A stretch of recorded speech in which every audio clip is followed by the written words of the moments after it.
Now we're going to take a look at a functional group called esters. These are compounds that have the COOC functional group. And that, if we do it as a structural formula, it's double bond O, and then there's still another carbon chain off on that side and another carbon chain off of varying length on that side.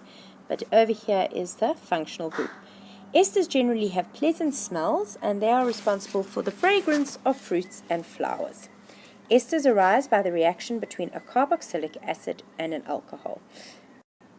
Water also gets formed as a result of the reaction. So over here, let's count 1, 2. That stuff over there is called ethanoic acid. And to that, I am going to add 2 carbons, ethanol.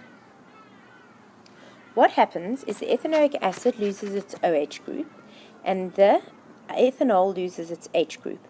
H, and O becomes H2O.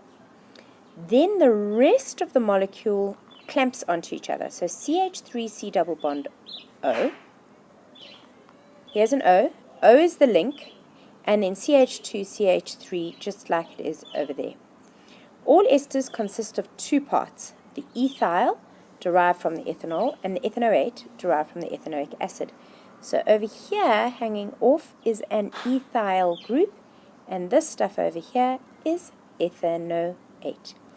In the example above, ethanoic acid and ethanol react to form the ester ethyl ethanoate.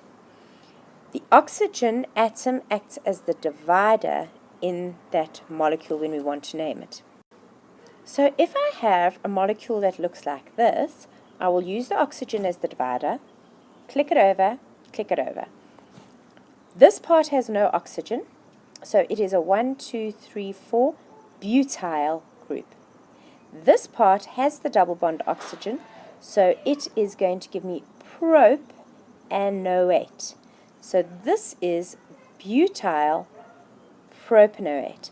The butyl part always comes from an alcohol, or rather the alkyl part always comes from the alcohol, the part that has no oxygen on the carbon chain, butanol. The prop part came from, because of the double bond O, propanoic acid. If I added butanol and propanoic acid, I would get butyl propanoate, and water would be given off. This reaction needs to take place in a warm water bath. We can't put it in a flame because both of these things would burst into flame, which is a bit of a problem. And we need to have some sulfuric acid, and it has to be concentrated sulfuric acid, as a catalyst for this reaction to occur.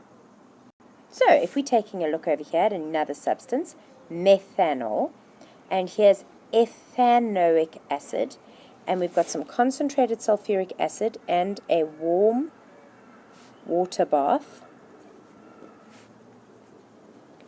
What will happen is the alcohol will come first, and we will get methyl, then the O is the divider, and methyl ethanoate because of 2 carbons and the double bond O, and then some water. Sometimes they'll ask you for a structural formula of the products, and then you need to draw the water as a structural formula as well.